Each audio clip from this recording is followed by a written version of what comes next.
राधे कृष्ण आप सभी को। वैशाख मास महात्म्य अध्याय 18।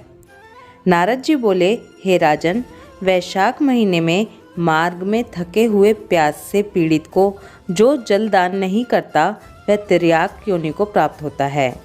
इसके उदाहरण में मैं ब्राह्मण और छिपकली का परम अद्भुत प्राचीन इतिहास कहता हूँ।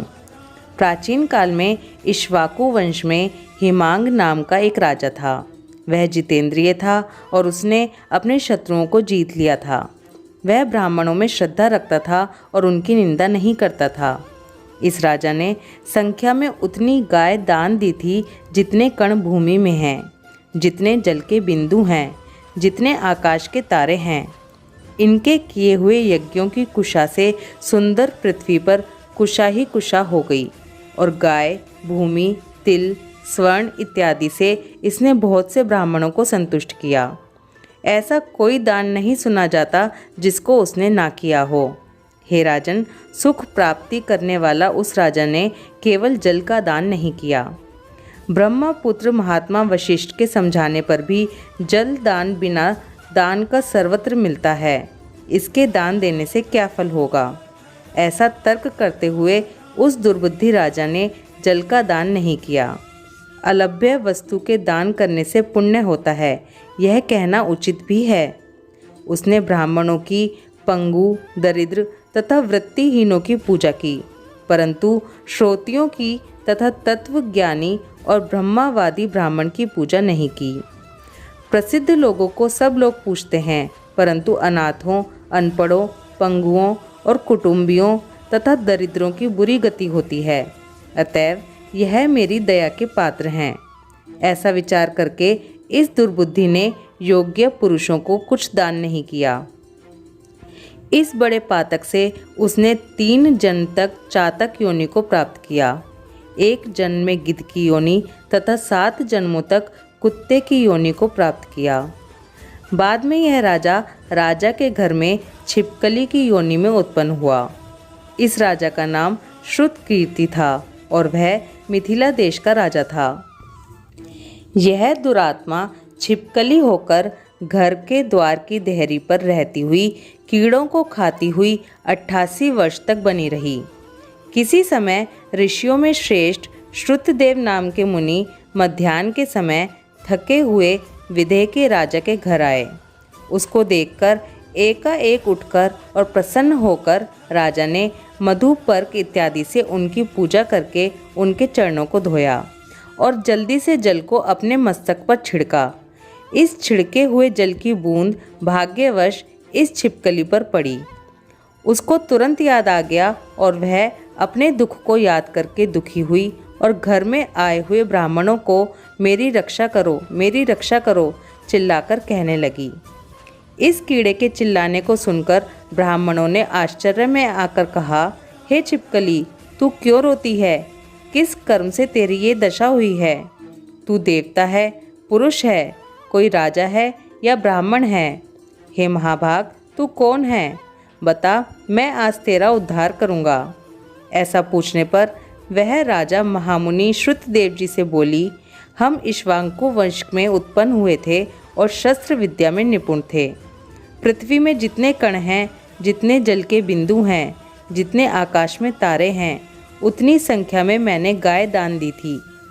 मैंने तब यज्ञ भी किए थे और सब प्रकार के चरित्रों को पूर्ण किया था। दान भी दिए थे और स्वयं धर्म पूर्वक राज्य भी किया था। तब भी स्वर्ग में गए बिना मेरी बुरी गति हुई।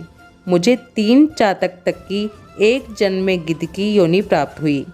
हे ब्राह्मण, पूर्व काल में मुझे 7 जन्मों तक कुत्ते की योनि भोगनी पड़ी। इस राजा के आपके चरण धोने से, पानी छोड़ने से जल के बिंदु दूर जाकर किसी तरह मुझ पर पड़े। इससे मुझे पूर्व जन्म की याद आ गई और पूर्व जन्म के पाप हट गए। हे ब्राह्मण, अब मुझे 88 जन्म तक छिपकली की योनि में रहना है और ऐसा ही दृश्य देखने पड़ेंगे। इस भयंकर जन्म से मैं बहुत डरता हूँ। मुझे इसके कारण नहीं दिखाई पड़ते कि मुझे ऐसे जन्म क्यों मिले। कृपया आप विस्तार पूर्वक कहिए। इस प्रकार कहने पर ब्राह्मण ने ज्ञान चक्षु द्वारा कारण जानकर कहा, हे राजन, तुम्हारी बुरी योनि का कारण मैं कहता हूँ, सुनो। तुमने माधव के प्रिय वैशाख मास में जल का दान नहीं किया। जल को सुलभ तथा अमूल्य जानकर मार्ग में चलने वाले ब्राह्मणों को ग्रीष्म ऋतु में अज्ञानता से नहीं दिया और योग्य को छोड़कर अयोग्य को दान दिया। जलती हुई अग्नि को छोड़कर राख पर आहुतियाँ नहीं दी जाती।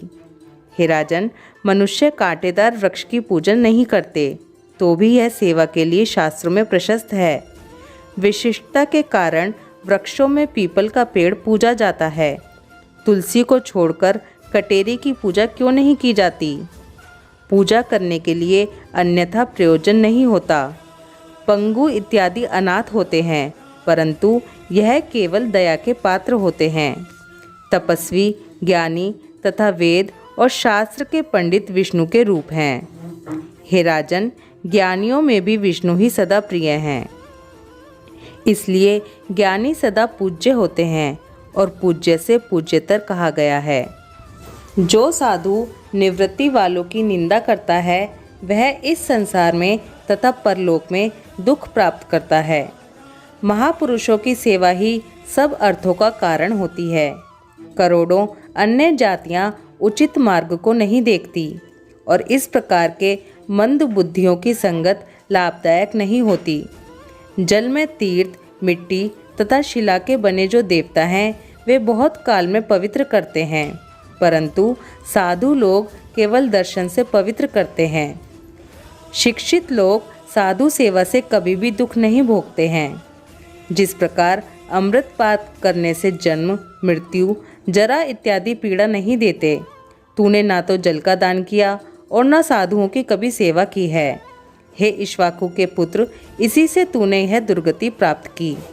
वैशाख महीने में अपने किए हुए पुण्य को तेरी शांति के लिए तुझे दान देता हूँ, जिससे भूतकाल में किए हुए कार्य दिव्य होंगे और तू विजयी होगा।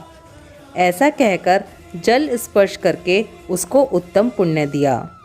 जब ब्राह्मण ने एक दिन स्नान करने का फल दिया तो इससे उसके संपूर्ण पाप नष्ट हो गए और उसने छिपकली की योनि को त्याग कर तुरंत ही अपने कर्मों के अनुसार पुरुष रूप में दिखाई देने लगा और दिव्य माला, वस्त्र तथा आभूषण युक्त होकर दिव्य विमान पर चढ़कर सब लोगों के देखते हुए मिथिला के राजा के घर के भीतर हाथ जोड़कर परिक्रमा करके तथा प्रणाम करके आज्ञा पाकर देवताओं से प्रशंसा किया जाता हुआ दिव्य रूप, महातेजस्वी अप्सरा गणों से सेवित वह राजा स्वर्ग को चला गया।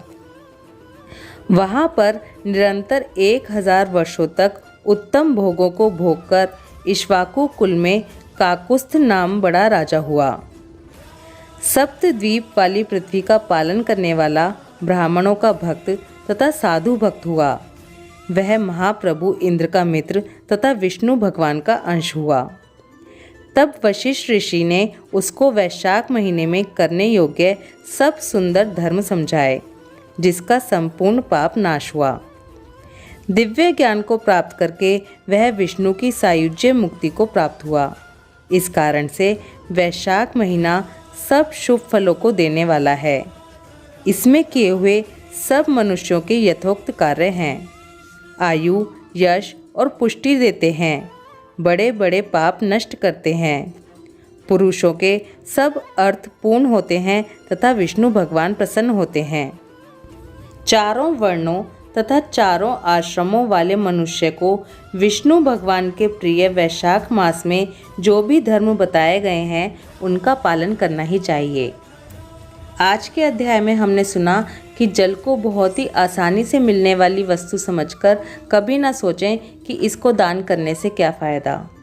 जल दान का बहुत ही महत्व है। साथ ही हमने ये भी जाना कि दान हमेशा सुपात्र को करना चाहिए।